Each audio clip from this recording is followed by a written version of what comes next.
Good afternoon. Thank you for joining me today. We're going to be doing Chapter 2 of Permission Marketing by Seth Godin. My name is Della Simon, and let's get right into it, all right? All right, cool. So Chapter 2, there are 3 ideas I want to present to you today that are going to be impactful for your small business or your blog or whatever you have that you're trying to build an audience for, okay?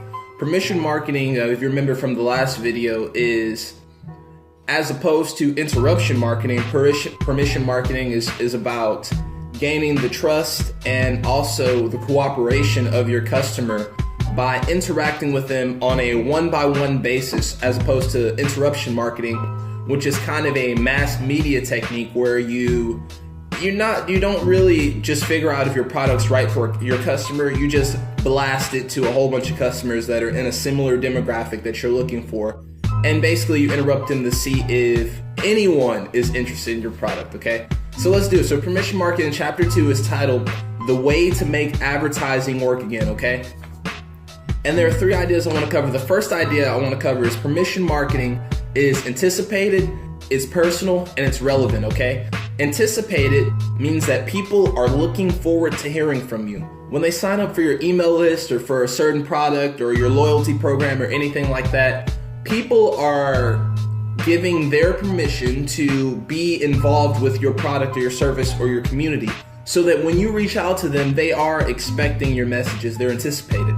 Permission marketing is also personal in that you provide, so the book says that you can create curriculum or multiple curriculums for certain type of people based on how they respond to your emails, and you can create messages that are specific as to the interest or the topics that that person is particularly interested in. So for example, if you create 3 curriculums for 3 different type of readers, right? You might have the reader who reads maybe 1 to 2 hours a day, you have the reader who reads 3 to 5, and you have the aggressive reader who reads 6 to 8. And based on how they respond to your first or second email, just gauging the reading activity, you could have certain type of products for the reader who doesn't read that much, and you can have more products and more specific products, or just a different type of way you address the person who is reading more, let's say the 5 to 8 hours a day, okay? So when you custom tailor your messages and your curriculum to reach out to certain type of consumers or your audience based on how much they consume your product, then your messages become more personal, and they are also going to be received better, as opposed to the interruption marketing, where you're listening to music and it's just like, do you work out? Well, 5 ways to work out here when you click on this link. And it's not personal. You can tell that message could be sent to multiple people. It could be mass produced, and it's not personal to you. So permission marketing is anticipated, it's personal, and it's also relevant, okay? So relevant means that the marketing is not just BS. So for example, when I'm listening to music, for example, and there's a cigarette ad, a tobacco-free ad, and that message, it is relevant, but it's not completely relevant. It hasn't gotten any of my input first, so it's the advertisement is still interruption advertising. But for example, if I were taking a survey and it asked me a question that says, do you consume tobacco? And I could say no there, and then the advertisement from there on, or the communication from there on, would no longer include anything about cigarettes or tobacco free, then you know that message is completely relevant to the input that I originally gave, okay? So just consider that in your blog and your business or whatever. Just consider how you can make your messages more personal, more anticipated, more personal, and more relevant, okay?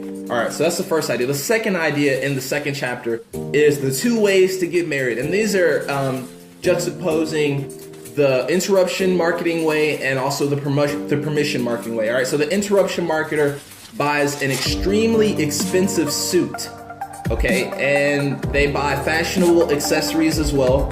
And they use the best database they have. They have the demographics, they have the income levels, they have everything they need to find their target customer. And what they do is they walk into a singles bar, and the interruption marketer marches up to nearest person and he proposes marriage, okay? If turned down, the interruption marketer repeats this process. Every person in the bar, okay? Empty hand, if empty, so here's the interruption marketer. He presents a story, Godin, it's an analogy, by the way. where the interruption marketer gets the nicest clothes and the nicest accessories. They go into a singles bar and they walk up to everyone and they ask to be married. They ask, would you like to marry me? And if they say no, the interruption marketer goes to the next person and asks, would you like to marry me?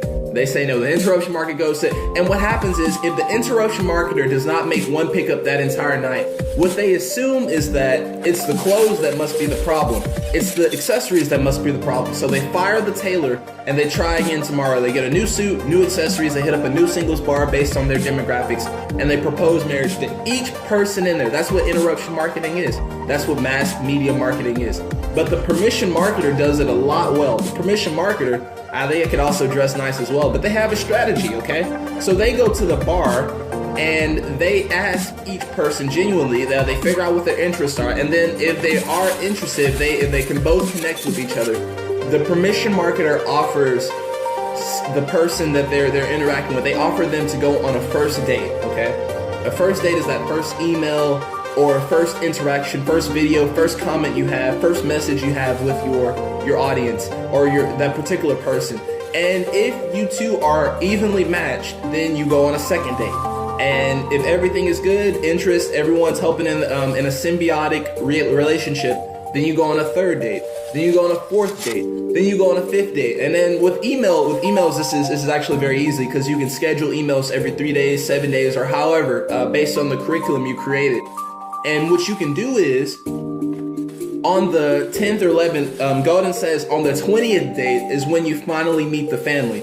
But what's interesting is permission marketing is much better because you turn a stranger into a friend, and then a friend into a customer, and a customer into a very loyal customer along down the way. Rather than interrupting them right away, telling them about some product or service they might not even be interested in, you approach them and you see how you can add value, and they see how you can add value as well as the shake happens. And then you continue to interact and cooperate with your customer and continue to figure out what their needs are, genuinely, what their needs are, what they're interested in, and you develop your products and your service based on that particular customer's interest. And over time and over communications, you build a valuable relationship where your customer understands that you are tailoring your service to meet their needs. Okay, so it's much more effective than using an interruption marketing approach. Okay, so that's the second idea, is the 2 ways to get married. Consider that when you're doing your marketing or your blogging or however you're reaching out to your audience, consider how you can date them over time, okay, over weeks, over months, of just giving them content, of learning what they want, of genuinely being interested in what they want. And then that's how you develop a superstar product with brand loyalty, okay? Superstar service. All right, and the last idea, this is the third idea I want to talk about today, let's wrap it up, is the 5 steps to dating your customer, okay? So the first step to dating, and this isn't actually dating your customer, this is an analogy for building a relationship, a long-lasting relationship with your customer, okay? So the first step is to offer the prospect an incentive to volunteer. We have loyalty programs, we have email lists with a free product, we have videos, we have courses. There are so many ways today that we have lotteries as well, or drawings, where you can offer your prospect something that is worthwhile to them so that they can volunteer, so they can opt in. The second thing to dating your customer is using the attention offered by the prospect, and you use a specific curriculum over time teaching the consumer about your product or service, okay? So this is, I'd say you get like a whiteboard, or this is kind of really creative thought, use a journal or brainstorm with somebody on how you can offer, I'd say, multiple curriculums to match the different type of viewers or audience members you're expecting from your type of service or your type of product, okay? So for example, I gave the example earlier of the easygoing reader, of the medium reader, and also the very aggressive reader, and having 3 courses or 3 curriculums designed for those particular type of readers to hit the points that they're interested in, what values they're interested in, what they're trying to learn, and how I can get to them the best. Because the hardcore reader wants a different type of knowledge and a different type of value than the easygoing reader. And understanding that, or at least anticipating that in the front, will definitely help your business in the long run. The third step to dating your customer is to reinforce the incentive to guarantee that the prospect maintains the permission. So over time, not just, I say, withering away and dying off, but really just being, I wouldn't say annoyingly persistent, but being persistent enough in offering value and free products or free services to your customers so that they maintain that permission, so that they want to stay on your email list, so that they want to continue watching your YouTube videos, so that they want to continue consuming your product or enjoying your service, okay? So that's the third thing. The fourth thing is to offer an additional incentive. It's really about what is in it for me. That's what your viewer is interested in. Why am I watching this? What's in it for me? What can I get from this? So if you understand that and you continue to add additional incentives to your loyalty program, additional incentives for your drawings and for your lotteries and for your community, then you can build a community where people are very interested in providing their permission to you, okay? And the fifth step to dating your customer is to leverage, over time, is to leverage the permission to change consumer behavior towards profits, okay? All right, this is the last thing.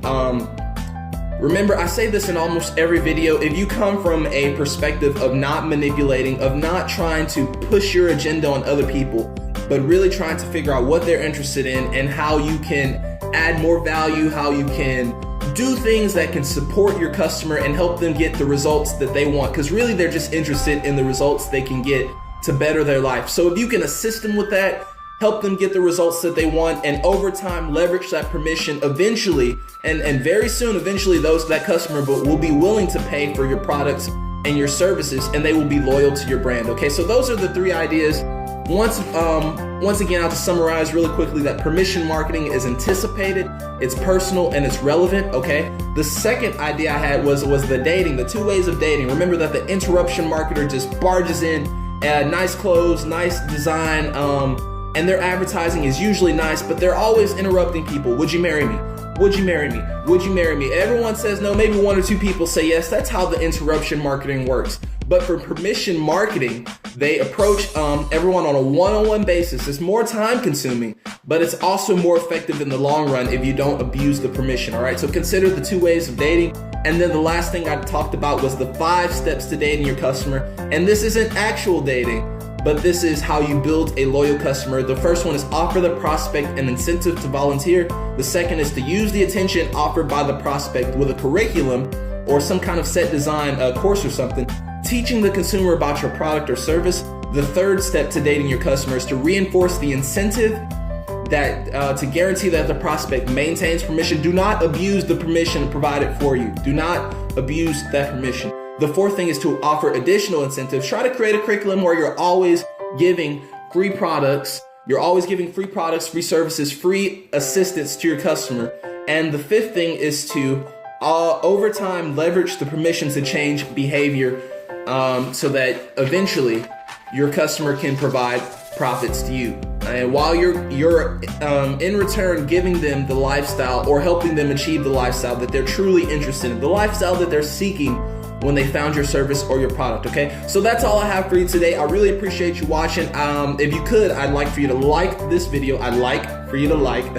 And also if you could subscribe to this video, because there's definitely gonna be more coming along the way. This is Dallas Simon. That was chapter 2 of Permission Marketing by Seth Godin. I appreciate you for watching. I'll catch you in the next one, all right? Peace.